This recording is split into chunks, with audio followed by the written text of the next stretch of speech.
부처님이 밝히신 업을 갚기 위해 다시 만나는 인연. 살아가다 보면 우리는 종종 이런 의문을 품습니다. 왜 나는 늘 같은 유형의 사람을 만나게 되는 걸까? 왜 내 곁에는 비슷한 방식으로 나를 힘들게 하는 사람들이 반복해서 나타나는 걸까? 한 번이면 우연이라 생각할 수 있습니다. 두 번이면 이상하다 여길 수 있습니다. 그러나 세 번, 네 번 계속 반복된다면 그것은 단순한 우연이 아닙니다. 부처님께서는 이 반복을 업의 갚음이라 말씀하셨습니다. 우리가 만나는 모든 인연은 그냥 스쳐가는 것이 아니라 과거에 지은 원인과 결과가 다시 삶 속에 찾아온 것입니다. 어떤 사람은 큰 은혜를 베풀고 떠났다가 그 은혜를 갚을 수 있도록 다시 나타납니다. 또 어떤 사람은 고통과 원망을 남기고 떠났다가 그 상처를 치유하고 끝내도록 다시 우리 앞에 서게 됩니다. 부처님은 말씀하셨습니다. 은혜와 원한은 반드시 그대의 삶에 돌아온다. 그렇기에 우리가 만나는 인연 중 많은 부분은 갚아야 할 빚을 갚고 풀지 못한 매듭을 풀기 위해 다시 나타나는 것입니다. 여기서 중요한 점은 이 반복되는 인연이 결코 징벌이 아니라는 사실입니다. 그것은 우리의 삶을 더 깊이 배우고 더 큰 깨달음으로 나아가도록 돕는 기회입니다. 다시 돌아온 인연은 우리에게 이렇게 묻습니다. 이번에는 이 업을 어떻게 마무리할 것인가? 오늘 이 시간에는 왜 우리는 같은 유형의 사람들을 반복해서 만나게 되는지 부처님께서 밝히신 업을 갚기 위해 다시 나타나는 인연의 비밀을 살펴보고자 합니다. 그리고 그 인연 속에서 우리가 어떤 지혜를 세워야 업을 고통이 아닌 복으로 바꿀 수 있는지를 함께 나누고자 합니다. 1부 업을 갚는 인연의 본질. 부처님은 인간의 만남을 단순한 우연이라 말씀하지 않으셨습니다. 모든 인연은 업의 씨앗에서 비롯되며 그 씨앗이 발아하는 순간 서로를 불러내듯 다시 만나게 된다고 하셨습니다. 부처님은 말씀하셨습니다. 인연은 업의 씨앗에서 피어난다. 즉, 우리가 다시 만나게 되는 사람은 그저 우연히 길을 걷다 마주친 타인이 아니라 과거에 맺었던 빚과 은혜, 미완의 매듭을 가지고 있는 존재입니다. 업이 남아있는 한 그 인연은 형태를 달리하여 반드시 우리의 삶에 나타납니다. 1. 업의 갚음이란 무엇인가? 업의 갚음이란 단순히 잘못의 대가를 치르는 것이 아닙니다. 그것은 우리가 과거에 맺은 원인과 결과를 온전히 이해하고 그 과정을 통해 배우고 성장하는 것을 의미합니다. 예를 들어 어떤 사람에게 상처를 주었다면 그 업은 우리를 다시 불러내어 상대방의 고통을 이해하게 합니다. 또 어떤 사람에게 은혜를 입었다면 그 업은 다시 만나 그 은혜를 갚을 기회를 제공합니다. 부처님은 말씀하셨습니다. 업은 그대가 피하지 못할 거울이며 반드시 다시 비추어진다. 2. 반복되는 인연의 이유. 많은 이들이 같은 유형의 사람을 반복해서 만납니다. 늘 나를 배신하는 친구, 늘 나를 힘들게 하는 연인, 늘 나를 이용하려 드는 사람들. 이것은 단순히 우리가 잘못 선택했기 때문이 아닙니다. 풀지 못한 업이 다시 우리 앞에 나타나기 때문에 같은 상황이 반복되는 것입니다.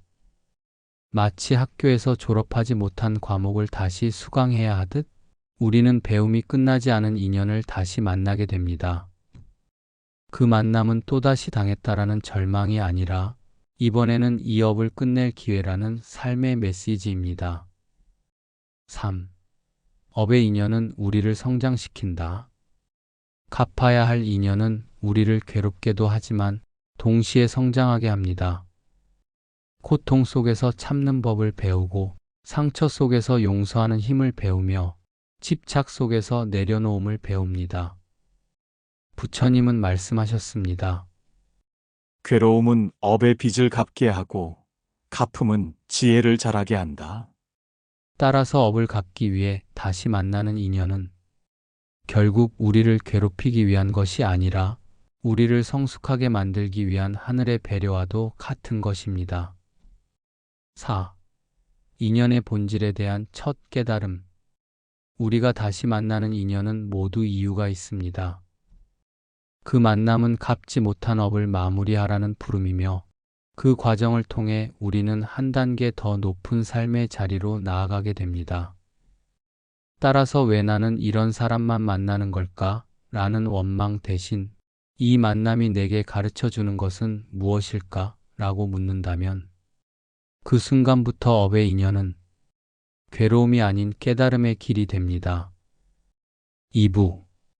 채권, 채무의 관계로 맺어진 인연.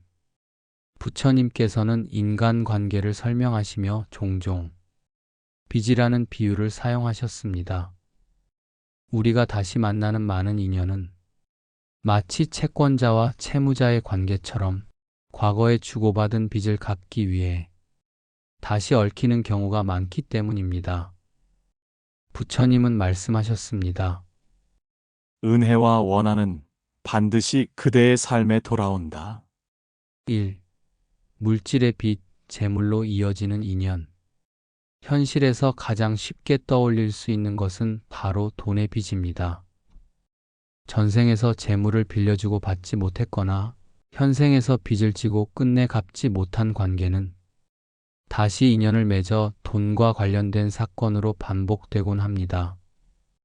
예를 들어 전생에서 내가 누군가에게 재물을 빌려 쓰고 갚지 못했다면 현생에서는 그 사람을 경제적으로 의지해야 하는 가족으로 만나거나 돈 문제로 다투게 되는 친구로 다시 만날 수 있습니다.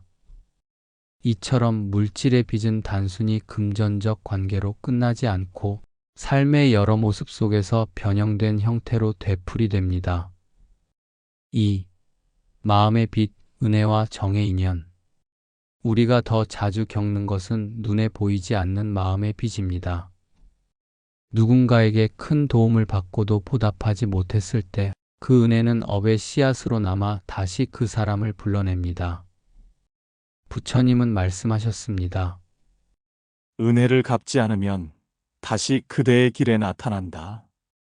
이런 인연은 종종 가족으로, 친구로 혹은 연인으로 다시 나타납니다.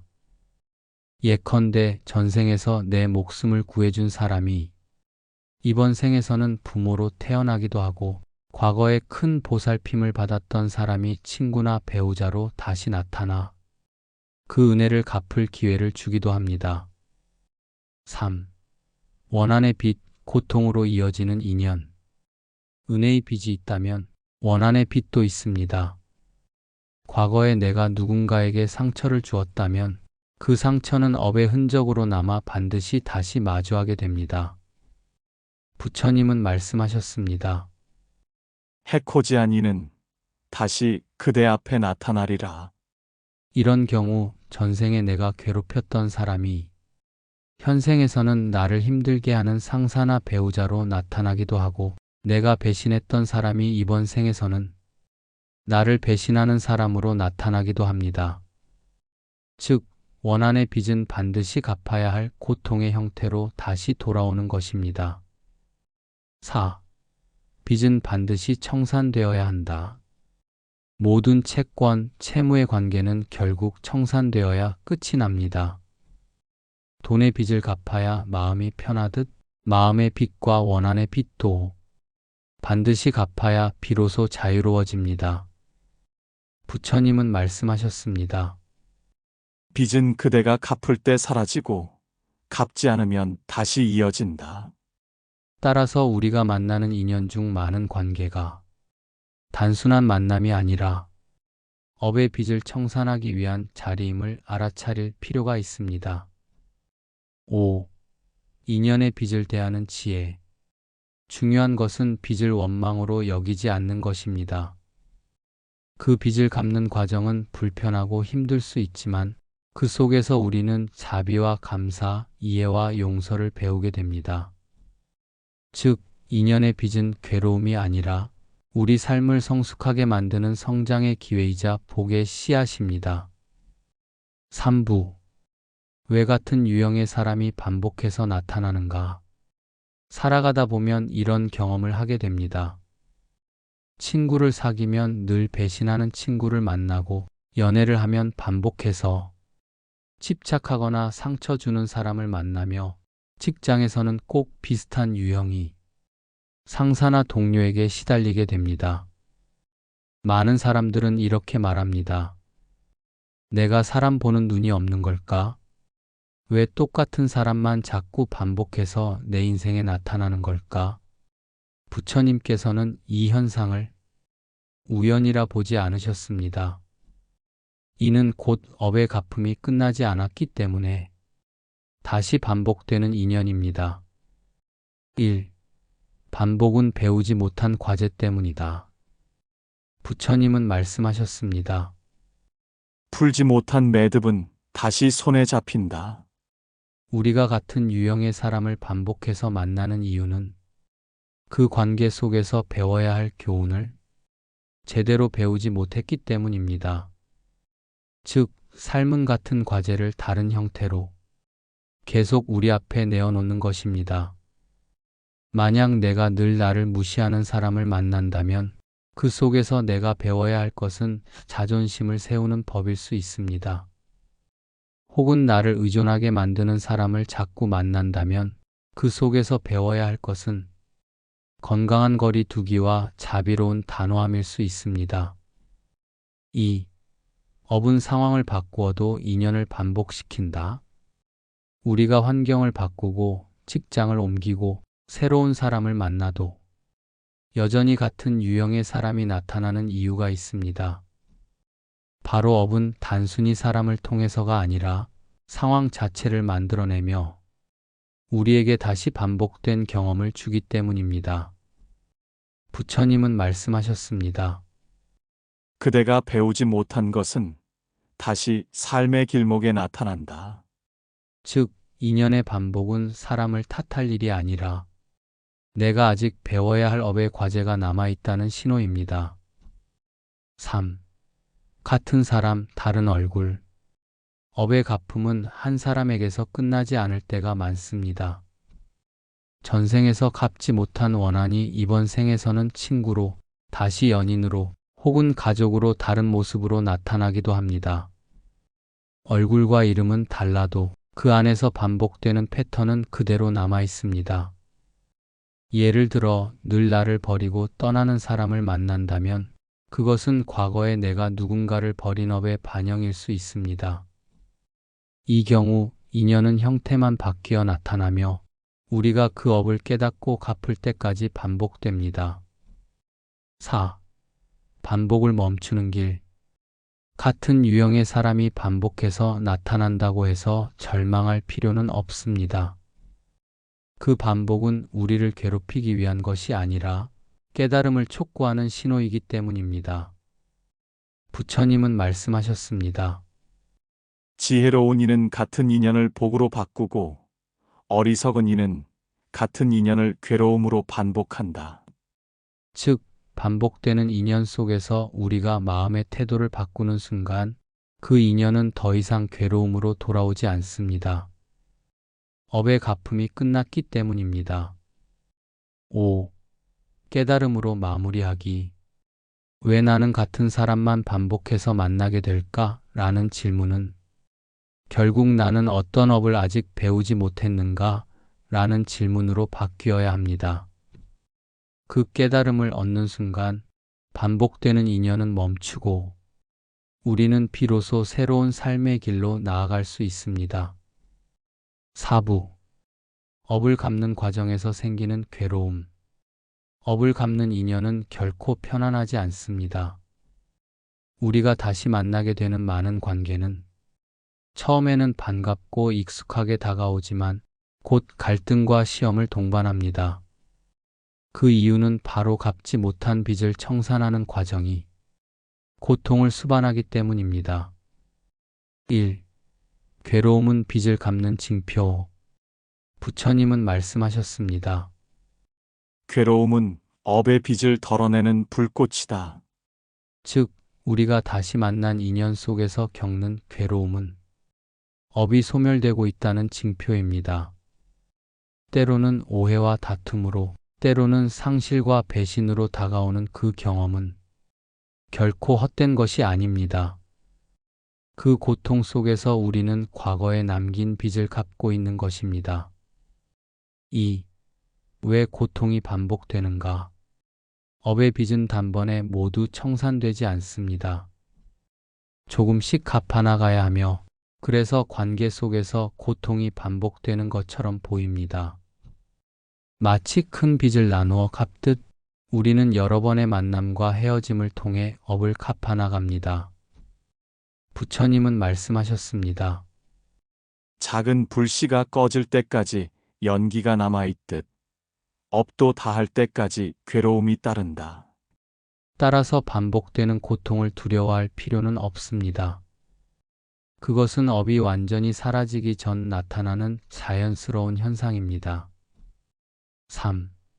괴로움 속에서 배우는 지혜. 괴로움은 단순히 빚을 갚는 것에서 끝나지 않습니다. 그 속에서 우리는 반드시 배워야 할 지혜를 얻게 됩니다. 배신을 당하면서 믿음의 본질을 배우고, 집착으로 괴로우면서 놓아야 할 것을 깨닫고, 다툼 속에서 자비의 필요성을 절실히 알게 됩니다. 부처님은 말씀하셨습니다. 괴로움은 지혜의 스승이다. 따라서 업을 갚는 과정에서의 고통은 우리의 성장을 돕는 거대한 배움의 장이 됩니다. 4. 괴로움을 복으로 바꾸는 법. 고통 속에서 우리가 어떤 태도를 갖느냐에 따라 업은 다시 쌓이기도 하고 소멸되기도 합니다. 원망으로 맞이하면 또 다른 업을 만들지만, 참회와 감사로 받아들이면 그 업은 마침내 사라집니다. 부처님은 말씀하셨습니다. 괴로움을 원망하지 말라. 그것은 그대가 자유로워질 길목이다. 즉, 괴로움은 업의 족쇄가 아니라 업을 끊고 새로운 복으로 나아가는 관문입니다. 5. 괴로움의 끝에는 자유가 있다. 우리가 끝내 업을 갚고 나면 그 인연은 더 이상 괴로움으로 다가오지 않습니다. 그제야 우리는 진정한 자유를 얻고 새로운 관계를 맺을 준비가 됩니다. 괴로움은 반드시 끝이 있으며, 그 끝은 곧 업의 청산이자 자유의 시작입니다. 5부. 업을 갚고 나면 나타나는 해방. 업을 갚는 과정은 괴로움과 갈등으로 가득하지만, 그 과정을 끝까지 마무리하고 나면 반드시 찾아오는 선물이 있습니다. 그것은 바로 해방과 자유입니다. 다시 말해, 더 이상 같은 유형의 인연이 반복되지 않고, 같은 고통의 패턴이 우리 삶을 지배하지 않는 상태입니다. 1. 빚이 닿으면 관계는 저절로 사라진다. 부처님은 말씀하셨습니다. 빚을 갚은 이는 더 이상 불려가지 않는다. 업이 완전히 청산되면 그 인연은 더 이상 우리 곁에 머물 이유가 없습니다. 때로는 평화롭게 멀어지기도 하고, 때로는 자연스럽게 관계가 흐려지기도 합니다. 억지로 붙잡지 않아도 미련조차 남지 않습니다. 이것은 냉정한 단절이 아니라 이미 다 갚았다는 깊은 안도와 평온이 깃든 이별입니다. 2. 마음의 짐이 사라진다. 업을 갚고 나면 가장 먼저 달라지는 것은 우리의 마음입니다. 늘 따라다니던 죄책감, 원망, 불안이 더 이상 우리를 괴롭히지 않습니다. 그 자리에 가벼움과 자유로움이 들어섭니다. 부처님은 말씀하셨습니다. 업을 갚은 이는 자유롭고 자유로운 이는 평안하다. 이 평안은 단순한 기분의 전환이 아니라 삶 전체를 바라보는 태도의 변화로 이어집니다. 3. 같은 패턴은 더 이상 반복되지 않는다. 우리가 업을 다 갚고 나면 더 이상 같은 유형의 사람이 반복해서 나타나지 않습니다. 늘 나를 배신하던 친구, 늘 나를 힘들게 하던 연인, 늘 나를 억누르던 상사가 더 이상 내 삶에 들어올 수 없는 것입니다. 왜냐하면 그 고통을 통해 이미 배워야 할 교훈을 다 배웠기 때문입니다. 삶은 더 이상 같은 시험을 내지 않습니다. 부처님은 말씀하셨습니다. 배운 이는 더 이상 같은 길로 가지 않는다. 4. 해방은 새로운 인연을 부른다. 업을 갚고 난 해방의 순간 우리는 새로운 인연을 맞이할 준비가 됩니다. 그동안 고통을 반복하던 인연 대신 더 평화롭고 성숙한 관계가 우리 삶에 들어옵니다. 이것은 단순한 사람의 교체가 아니라 우리의 마음이 바뀌고 성장했기 때문에 나타나는 변화입니다. 그 새로운 인연은 복을 짓는 길로 우리를 이끌게 됩니다. 5. 해방은 곧 깨달음이다. 업을 갚고 해방을 경험한 사람은 알게 됩니다. 모든 고통은 헛된 것이 아니었음을, 그 고통은 나를 무너뜨리려는 것이 아니라 나를 성장시키고 자유롭게 만들기 위한 것이었음을 부처님은 말씀하셨습니다. 괴로움의 끝에는 지혜가 있고 지혜의 끝에는 해탈이 있다. 따라서 업을 갚고 난 해방은 단순한 관계의 종료가 아니라 삶의 큰 전환점이며 깨달음의 문입니다. 6부. 갚지 못하면 다시 만난다. 우리가 살아가는 동안 마주하는 인연 중에는 한 번의 만남으로 끝나지 않고 여러 번 되풀이되는 경우가 있습니다. 겉으로는 헤어지고 끝난 것처럼 보여도 세월이 흘러 다시 만나게 되는 것입니다. 부처님께서는 이것을 갚지 못한 업의 반복이라 설명하셨습니다. 1. 미완의 과제는 반드시 돌아온다. 부처님은 말씀하셨습니다. 풀지 못한 매듭은 다시 손에 잡힌다. 업의 갚음은 완전히 끝낼 때까지 우리를 따라다닙니다. 용서하지 못한 마음, 끝내 사과하지 못한 잘못, 감사하지 못한 은혜는 모두 업의 매듭으로 남아 다시 그 사람을 혹은 비슷한 사람을 통해 우리 앞에 나타납니다. 이것이 바로 우리가 왜 비슷한 상황이 반복될까라고 느끼는 이유입니다. 2. 다른 얼굴로 다시 나타나는 업. 갚지 못한 업은 동일한 사람으로만 나타나는 것이 아닙니다. 때로는 전혀 다른 사람, 다른 관계로 모습을 바꿔 찾아옵니다. 전생에 내가 빚을 지고 갚지 못했던 이가 이번 생에서는 나의 가족으로 태어나 내가 끝까지 책임져야 할 인연이 되기도 합니다. 또는 과거에 내가 누군가를 이용했다면 이번 생에서는 내가 이용당하는 관계로 반복되기도 합니다. 부처님은 말씀하셨습니다. 은혜와 원하는 모양을 바꾸어 다시 온다. 즉, 우리가 피한다고 피할 수 있는 것이 아니라 끝내 갚지 않으면 다른 모습으로라도 반드시 나타난다는 뜻입니다. 3. 갚지 못한 인연은 더 무겁게 다가온다. 처음에는 작은 불편함이나 갈등으로 다가오던 인연이 갚지 못하고 미루어질수록 더 무겁게 다가옵니다. 마치 작은 빚이 이자가 붙어 커지듯 업도 갚지 않으면 더 깊은 괴로움으로 우리 앞에 서게 됩니다. 부처님은 말씀하셨습니다. 작은 업은 작은 괴로움으로, 큰 업은 큰 괴로움으로 되돌아온다. 따라서 갚지 못한 인연을 외면하는 것은 결국 더 큰 괴로움으로 다시 만날 것을 예비하는 것과 같습니다. 4. 반복을 멈추는 길. 그렇다면 우리는 어떻게 이 반복을 멈출 수 있을까요? 정답은 단순합니다. 갚을 수 있을 때 온전히 갚는 것입니다. 사과할 수 있을 때 사과하고, 감사할 수 있을 때 감사하며, 용서할 수 있을 때 용서해야 합니다. 부처님은 말씀하셨습니다. 빚을 갚은 이는 다시 불려가지 않는다. 업을 갚지 못하면 다시 만나야 하지만 갚고 나면 그 인연은 더 이상 우리를 붙잡지 못합니다. 그 순간 인연은 자유로 전환되고 우리는 새로운 길을 걸을 수 있습니다. 5. 갚지 못한 인연이 주는 교훈. 갚지 못해 다시 만나는 인연은 괴롭기도 하지만 그 속에는 우리 삶에 반드시 필요한 깨달음이 담겨 있습니다. 그 만남을 단순한 불운이나 운명의 장난으로 보지 말고 이번에는 이 업을 끝내야 한다라는 부처님의 메시지로 받아들일 때 비로소 인연의 반복은 멈추게 됩니다. 7부. 업을 갚는 지혜로운 방법. 업을 갚는 인연은 때로는 무겁고 괴로우며 마음속 깊은 저항을 불러일으킵니다. 그러나 부처님께서는 업은 반드시 갚아야 하며 그 과정 속에서 지혜를 배울 수 있다고 말씀하셨습니다. 그렇다면 우리는 어떻게 해야 지혜롭게 업을 갚고 그 인연을 괴로움이 아닌 복으로 전환할 수 있을까요? 1. 참회로 시작하기. 부처님은 말씀하셨습니다.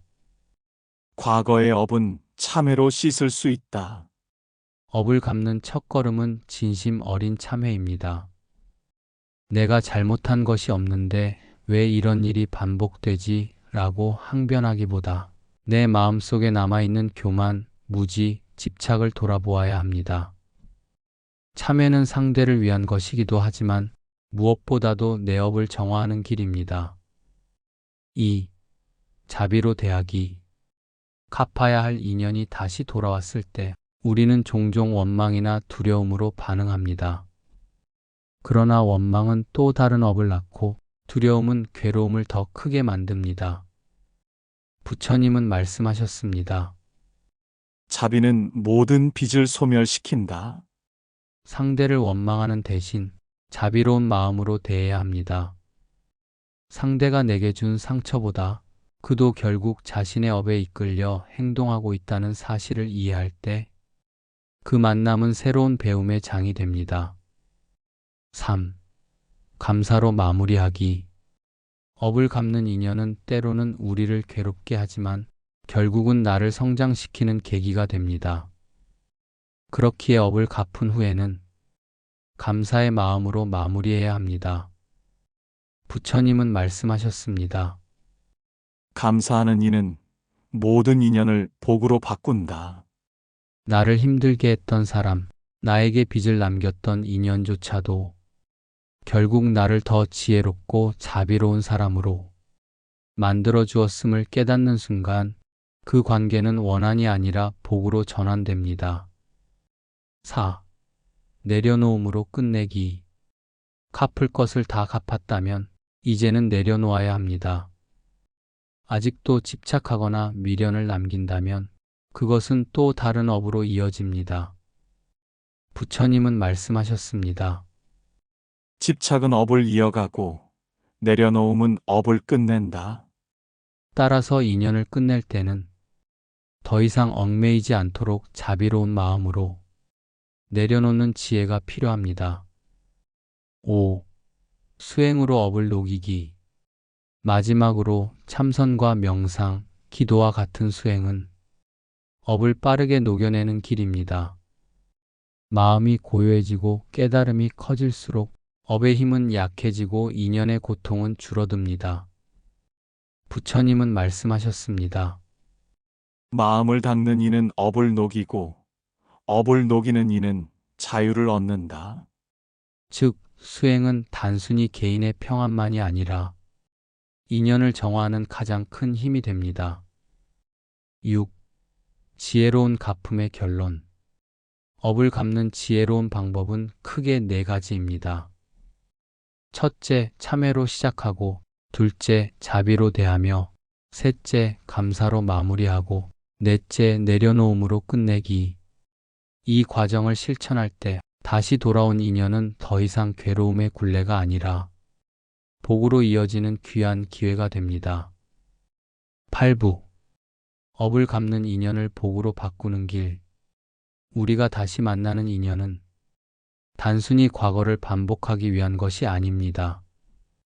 그 만남을 통해 업을 청산하고 더 나아가 새로운 복의 씨앗을 심을 수 있도록 주어진 기회입니다. 따라서 떠났던 인연이 다시 돌아왔을 때 그 관계를 어떻게 대하느냐에 따라 그것은 괴로움이 될 수도 있고 복이 될 수도 있습니다. 1. 원망에서 감사로 전환하기. 부처님은 말씀하셨습니다. 원망은 업을 이어가고 감사는 업을 끝낸다. 우리를 괴롭힌 인연이 다시 돌아왔을 때 왜 또 이런 사람이 나타났을까라고 원망한다면 그 인연은 다시 고통으로 이어집니다. 그러나 이 만남을 통해 내가 배울 것이 있구나라고 감사한다면 그 인연은 더 이상 짐이 아니라 복으로 바뀌게 됩니다. 2. 갚음에서 나눔으로 확장하기. 업을 갚는 데서 멈추지 말고 그 인연과 함께 새로운 복을 짓는 길을 찾는 것이 중요합니다. 예컨대 가족 간의 갈등으로 얽힌 인연이라면 화해 후 함께 봉사나 선행을 실천할 수 있습니다. 연인이나 친구와의 인연이라면 서로에게 자비와 배려를 베풀며 새로운 관계를 만들어갈 수 있습니다. 부처님은 말씀하셨습니다. 함께 선을 짓는 인연은 오래도록 이어진다. 즉, 업의 갚음은 끝이 아니라 복을 짓는 새로운 시작점이 될 수 있습니다. 3. 깨달음을 나누는 인연으로 만들기. 다시 돌아온 인연은 나를 깨닫게 할 뿐 아니라 상대에게도 깨달음을 전할 수 있는 기회입니다. 우리가 용서와 이해를 보여주면 상대는 그 모습을 통해 자신의 업을 돌아볼 수 있습니다. 이렇게 서로가 배우고 성장하는 인연은 단순한 업의 갚음을 넘어 깨달음을 나누는 인연으로 승화됩니다. 부처님은 말씀하셨습니다. 그대의 깨달음은 타인의 등불이 된다. 4. 자유로 마무리하기. 마지막으로 중요한 것은 업을 갚은 뒤에도 집착하지 않고 자유롭게 마무리하는 것입니다. 집착은 다시 새로운 업을 만들고 자유는 업을 복으로 전환시킵니다. 부처님은 말씀하셨습니다. 붙잡는 이는 다시 얽매이고 놓는 이는 자유롭다. 따라서 다시 돌아온 인연을 복으로 만들려면 갚을 것은 온전히 갚고 줄 것은 기쁘게 주며 마지막에는 자유로운 마음으로 흘려보내야 합니다. 5. 복으로 바뀐 인연의 열매. 업을 갚고 복으로 바꾼 인연은 우리 삶의 깊은 평안과 지혜를 남깁니다. 그 만남은 더 이상 괴로움이 아니라 서로를 성장시키는 수행의 길이 됩니다. 그리고 그 인연은 끝이 아니라 다음 생에도 이어질 귀한 복의 연결고리가 됩니다. 우리가 살아가며 만나는 모든 인연은 결코 우연이 아닙니다. 때로는 은혜를 갚기 위해, 때로는 원한을 풀기 위해, 그리고 때로는 미완의 매듭을 풀어내기 위해 다시 우리 앞에 서게 됩니다. 부처님은 말씀하셨습니다. 은혜와 원한은 반드시 그대의 삶에 돌아온다. 그렇기에 같은 유형의 사람이 반복해서 나타나는 것도 떠났던 인연이 다시 돌아오는 것도 모두 업을 갚아야 하는 삶의 과제일 뿐입니다. 그러나 두려워할 필요는 없습니다. 그 인연을 원망이 아닌 감사로, 집착이 아닌 자비로, 무지가 아닌 지혜로 대할 때 그 만남은 더 이상 괴로움이 아니라 복으로 바뀝니다. 오늘 당신 앞에 다시 찾아온 인연이 있다면 그것은 우연이 아니라 당신이 성장할 준비가 되었음을 알려주는 삶의 신호입니다.